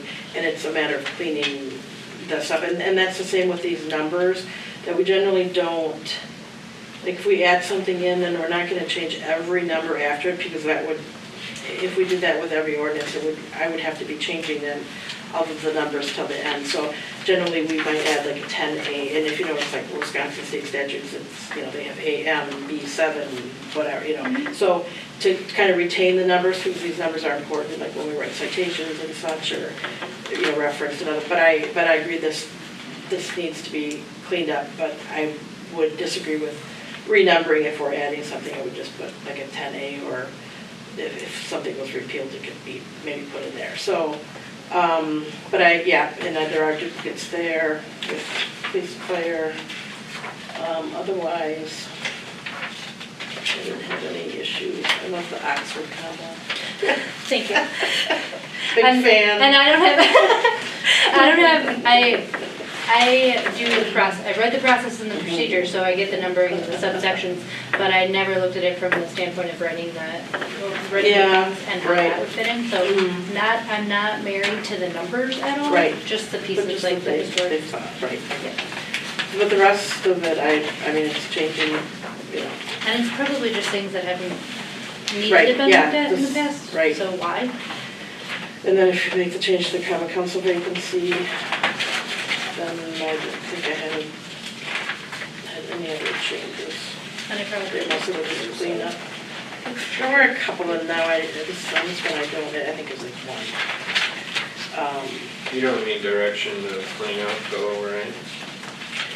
Well, I would say, we might just simply do, I mean, if someone wants to do this, that throughout, it could just simply be throughout the code, wherever, that word, you're changing it, if you're changing to he, his, or her, or whatever, if you want to change them out of there, then that could just be, I think if it doesn't Something that you're change the doing, ordinance, I don't. otherwise- It would need an action. yeah.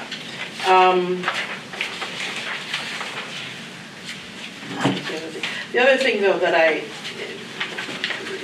I do agree upon, and it doesn't necessarily have to be an ordinance, as I talked about earlier, is the process for when there is a vacancy. How are you going to, how are you going to do that in terms of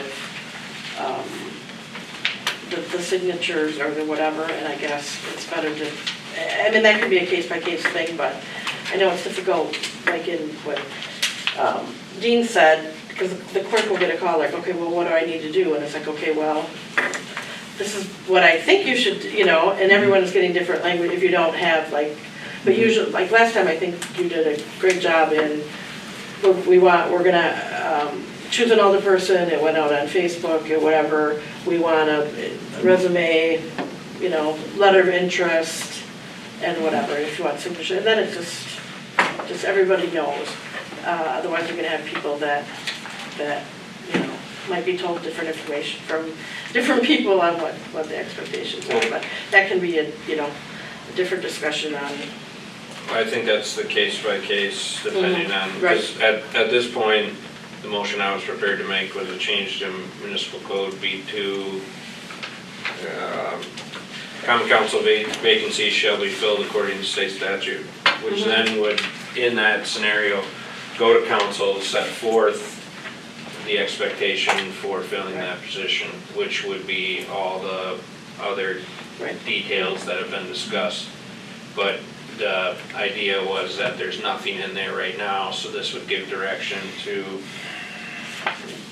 what should be in there and what should be followed, which would then notify those reading it that the vacancies will be filled according to state statute, and then they can read that state statute and inquire with the city, you know, where we're at with that.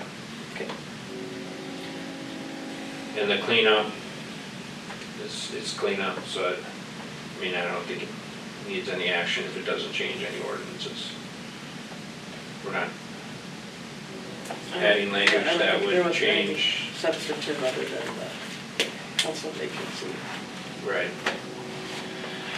So, I have a lot more. go ahead. Great. Okay, so in the common council, it talks about the standing committees and then their responsibilities and the procedures and whatnot, but yet it doesn't talk about how meetings are called to order. Well, for common council it does, it's the third Tuesday of the month, except the mayor may change it to whatever Tuesday or any day in year that is what, the way it reads. It doesn't talk about how committee meetings are called and held, and kind of like this legislative meeting that we're having here tonight. It seems like when we want to have a meeting, others at City Hall decide that they don't want to have a meeting, so they will sit on information or just delay until we finally do have a meeting. So I do think that we should spell out how the meetings are called in our ordinance, and if it's up to the chair of the committee to call the meeting and to, I don't think that we need approval from Sue, or we don't need approval from Jennifer on this, but it does have to be posted, so I think it should be up to the committee chair as to when it's gonna happen, and that's the way it should go. We should have the meeting. So I would like to add in language such as that. That was on. Process. So I think that, yes, we should have that somewhere. It is the most frustrating thing for somebody who likes to read the rules and then just follow them, not to have anything like that in place. It's so hard to follow along, even submitting a referral. Jennifer has gotten me a couple of times where, to me, logically, it's like I have a legislative committee referral. I know you're legislative committee, so I'll just spit it to you, but that's wrong, I have to go through her, but there's nothing written down that tells me how to do that. But I don't think that it's part of, I don't think it belongs in part of the ordinance, because as soon as we don't follow that to a T, we're breaking it. And then Right. that's a problem. And we definitely need a process somewhere for all of these things, but I don't know if it belongs in the ordinance or not. Well, the previous process, it used to work not that many years ago, where you could send an email to a chair would put forth an agenda, and it would go as described here, and I'm not sure if that's probably covered somewhere in state law. It was decided that by the chairs at the time, or the mayor's office or the clerk's office, that they would like to use a referral form and perhaps do something different. So I would agree that we wouldn't want to put anything in the municipal code requiring to do certain things, but more just clarification on what are those procedures. As the HR chair, can Patrick call a meeting with his agenda and hold that meeting? Sure. Isn't that how it's Yeah. written? Mhm. Yeah. So, And I'm not saying like it's a bad thing that this is the way we do it, but whoever implemented those rules and those processes, it's incredibly difficult coming on as new, getting no information or no packet of things like this is how you do this step. It's the Wild West. You come in and you're like, I guess I'm gonna figure it out today. I don't think that it's illegal for you to send everybody an email with a referral form, because that's public, like, knowledge and public whatever. Like, if you included everybody, it would be the discussion that they're afraid would happen afterwards, when people would reply to the email and say, hey, I agree with this, or I disagree, or they have any type of discussion about it. I think just a referral email, I don't see any problem with that. What are your thoughts, Sue? No, I don't see a problem with it. I mean, you're just simply saying, I'm sending this, or whatever, I'm making this referral, and letting all the other person know about it, as long as then you don't start discussing the referral. Yes. So a form may not be necessary. Well, I mean, I guess speaking as a staff member, like how, sometimes it's hard to know like what, like you just say, I wanted this, and it's like, I don't know. So sometimes the form is helpful to like, there's supporting information with it and you know what it is that, like what the issue is and such. So, I mean, I think, do you want staff to be involved and be prepared for these? Or is the whole idea that you're just gonna put it on the agenda and then we're gonna show up and then we're gonna, I mean, like then we talk about it for the first time. I mean, how it used to be is that, you know, that staff was prepared for the meetings and you talk to staff about, okay, this is, you know, their level of expertise, or this was a finance thing, so maybe talk to Tim. And then it was prepared and vetted, and then when you went to the meeting, everybody, you know, you kind of was familiar with it. But it seems like now it's more the referral, and which is fine, it's just a different way of doing things, and I guess how, you know, and if you're gonna set up a meeting and you don't care whether the staff can be there or not, I mean, that might be an issue if you're not coordinating with the staff that need to be there, and then you have to reschedule the meeting, so.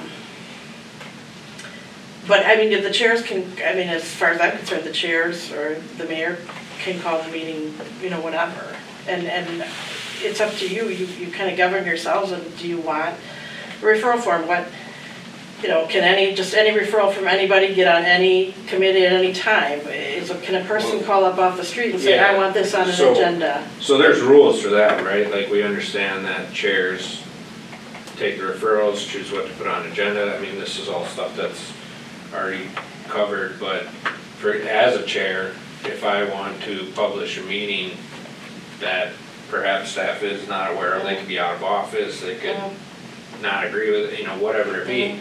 How am I supposed to notify the public of that if I have to go through staff? Well, no, you don't, then, yeah, Or it's that's not right, even we staff, just, really. yeah, then that's fine. I'm just saying, like tonight, like if I couldn't have made this meeting, it was a setup. I don't know, I think I had something to add here. Well, of and course, so- yeah, I So don't think anybody that's should- why it's like, okay, if it's a legislative meeting, I'd like to be involved in the Right. scheduling of it. And I don't know But if I we- must be asking too much that No. it has to go through, and I have to do the agenda, so, you know. But we I mean- coordinate on that. Yeah, I absolutely. coordinated with you Right. on that. Right. Yeah, I don't think that any time I've ever done a referral, or I don't think I've ever talked to, if it involved finance, I would talk to Tim Yeah, before right. I even put it in. Because I don't know enough about how the budget works without asking. Right. What would this, if this idea would work, I would always talk to staff. Well, it's really up to however you want to do it. I mean, what is referral, where does it go, who does it go to? I think that having who is part of the committee, because when I think of the legislative committee, I don't think of you as staff on the legislative committee, I think you're part of the legislative committee. And in order to have that legislative committee meeting, we need you here. That only makes sense, but we don't have that written down. We don't even have down on referrals, who can do referrals. We have department heads asking citizens to write their own referrals and submit it to them to submit to council and committees, which I think is, but we don't have it written down anywhere to do that. We don't have the old process or the new process or one change written down anywhere. I would completely disagree with that. I do not see you as a part of the legislative committee. Yeah, I'm yeah. not a member of the committee. It is great having you here, but in order for us to hold a meeting, I don't think you have to be here. And as well as any other staff at any other meeting. If they are the staff, they can watch the meeting and put their input in. Afterwards, they can attend at their pleasure, but I do not see, Sue, I'm not saying that it's bad that you're here, not at all. What I'm saying is, we should be able to hold a meeting without you. And as far as the timing and all of this that we're discussing, it should be put in ordinance, just like the common council is, the timing of it and the procedures for it and the responsibilities for it is all, because when I first became alderperson, I read this, that's what I read. So it's easier for new people to understand their roles and responsibilities and how things work if it's put in a form. You're saying that they could deviate from it, well, at that point, then somebody could point out, hey, this is the way it's supposed to be done. That's all, that was my whole point in bringing this up, is how committee meetings are called and held. We can move on from there, but if. No, it's fine. I think they're called by the chair. I think that's an understanding. As far as staff being there, I think that, yeah, as long as the members can be present, that's most pertinent. And it's up to the chair to coordinate with staff to make sure that they're there, but they're not required, and Sue's getting picked on because we're in a legislative Yes. meeting, but if Ryan Hartman was in the Bahamas for a month, not saying he does that, but, and you wanted to coordinate 2 HR meetings that month, that should be your right to do so as the chair of the HR committee. So I don't know if this needs any change to the language, as a lot of these are covered in statutes, but if that is the case, then it's more an internal procedure of how do chairs publish meetings publicly, which we're required to do by law. Outside of all the coordinating with staff and all that, I mean, you have to have a quorum, the chair has to call a meeting, all that stuff's law, but how do we publish it? And that's not necessarily a ordinance language problem or code problem, that's a internal, how would someone go about that? And, I mean, that might not even be in your purview, so I don't know, but I think that's what I'm taking from the discussion and what I've wondered myself. And I think it should be part of the ordinance, just like the common council is. All that language should be incorporated so that everybody knows their role, responsibility, and how things work. And it should be clear to every citizen in Wisconsin Rapids, but especially new older people, aldermen, older persons. If you don't have staff there, make sure somebody's taking notes. Yeah. Write down who takes notes, because I took notes my first meeting and then I sent them to Ryan and he said, you don't have to do that. And I was like, oh, in my personal job, this is what I do. Well, As the vice chair, you take the notes. Yeah, Whoopsies. that's correct. I mean, a lot of this is covered, and whether you read the elections commission stuff or the states, I mean, you can't hold meetings without certain requirements being met. Oh, right, absolutely, but So, who takes notes and who I- does those kinds of things? I know, but it That's sounds not like covered in we state just statute. want like an HR handbook on how to run a committee meeting or a council meeting. I don't think we need that. I think we just need some clarification on how we go about doing what we already know is the requirements. And if we meet those, how do we move forward? How do you know what those requirements are if you don't write them down anywhere? Like, how do you, just like we talked about pointing to the state statute on vacancies, you're expecting somebody new who is a resident, could be a small business owner, to come in and understand how to read and navigate through state statutes? That's insane. Do we want to write these down right now?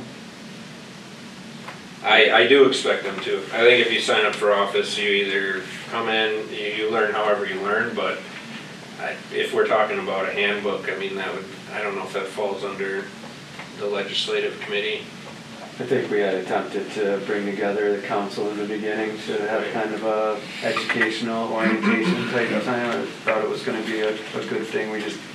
What our mistake was when we couldn't get everybody together on the same day, we stopped, and we should have just did it with as many people as we could, so. I think it's good to have, but certainly what you're talking about, if everybody can come to an agreement. And again, if it's not an ordinance, it's not locked in stone either. We're 15 years down the road, the new group might be like, you know what, we want to tweak this a little bit, and I think that's fine too. They can still tweak the ordinance though. I mean, that's up to them. You're right. We can, it's just a little trickier, but you're right. So are we writing down this procedure? Or are we doing it another time? I'm not in favor of adding additional ordinances that are already required by law. Anyone else? Sorry, I'm taking your. No. Sorry about that. No, you're asking questions, that's fine. If it's required, I don't see why to write it. I agree with that. I am interested in the publishing of committee meeting or any type of meeting by whoever's chairing that meeting, because I don't have the capability to publish a meeting, so I don't know. But again, is that legislative? Is that something that we write an ordinance on that I should have the ability? I already have the ability, but how do I publicly notify it? I think if you're asking how to publish a meeting, I would talk to Jennifer about what she goes through. I talked to her about it the other day, Right, like that's- all those places that she publishes it. There's several. And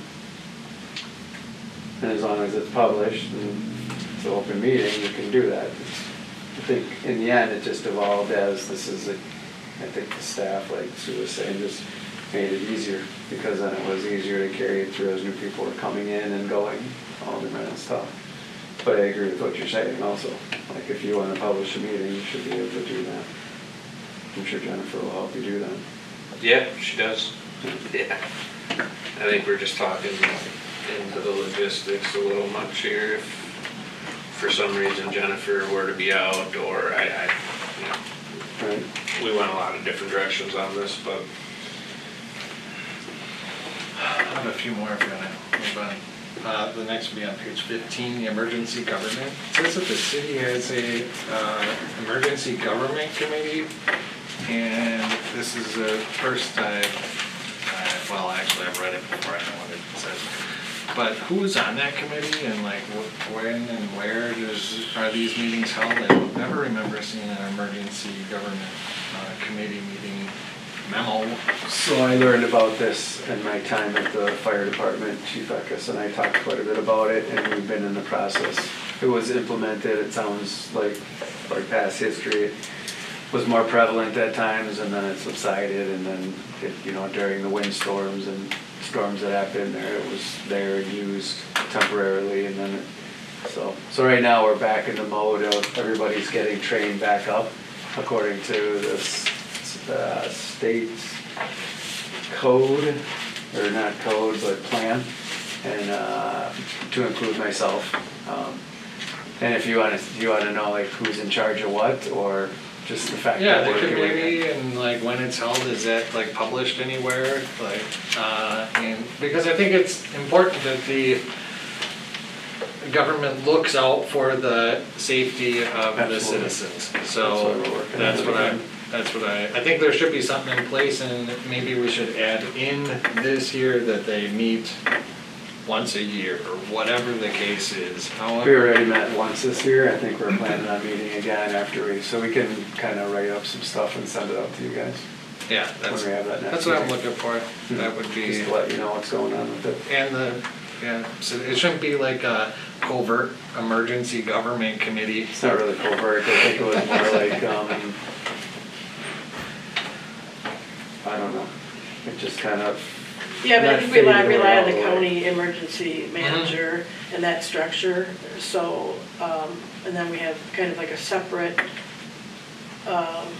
internal emergency, with NIMS and all that, so, but yeah, that we, Yeah, the mayor I is agree that we should stressing be that, prepared that's. for anything. Mhm. No. So we're working towards getting everybody squared away again. We'll send it out to you guys as we have it. Next was the page 20, the duty to maintain records. Does that, it seems like everybody needs to, every elected official and everybody needs to maintain all their records and keep them in a safe place, and then when they're done, give them to the next person. To the extent you have records that aren't duplicative of things that if like it's an agenda, well, the clerk has that, right, or meeting minutes. But Okay. if you're producing your own little documents while you're another person, technically those are all Those are records that need to be retained for a period of time. And then, So if I write on this, like I marked the X here, does that make it sound, you have even wrote some words? that might be a draft or a note, that probably Okay. would not need to be Great. retained. You can put it in the downstairs room. Keep it in my office. But we are also working on trying to get as much data onto the computers as, and organized. Emily's kind of heading that up with Tyler to get as much of this information in and controlled, managed data management. Again, working on it. Okay. I just want to know what those documents were, and it's, I had an excellent. Everything. Well, I've got a box full, so. Yeah. Where's B2? I see your binders. B2 or What's next? B2 of what? That's it, I'm done. B2, what are you talking about? We're adding B2. Oh, the council thing. Anything else? She's the Holly's sister. Yeah. Sister-in-law game. I just wanna reference it. 213,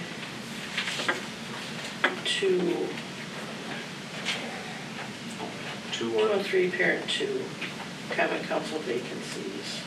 This is a new, there's nothing. Although I think this is here. So All right. you're saying common council vacancies, sure. Okay. I'm gonna make a motion to direct staff to add language to municipal 2.132, that common council vacancies shall be filled according to state statute. Second. Are there any added things on this, such as having to fill out signatures or anything like that? Because I'm personally against that. The only reason I'm here is because when I talked with Shane, I said, hey, what do we got going on here? He said, well, you got 2 meetings a month. I was like, all right, 2 meetings a month. How long are they? Well, hour or 2. Hey, I can do that, 4 hours a month, I'm in. I heard that same story. That's how I got suckered into this. I never told you that. No, you didn't tell me that. So, Yeah, that doesn't include all the phone calls and yeah, there's really no upside to this job, but I hope more people apply. making a good ad. Yeah. All right, so motion by Kavanaugh, all second about by service. Benjamin. It's all about service. All those who vote in the affirmative? Yes. Aye. 3-0. Item 5 is adjournment. So moved. I'll second it. Motion and second. Benjamin and Delaney, all those in favor?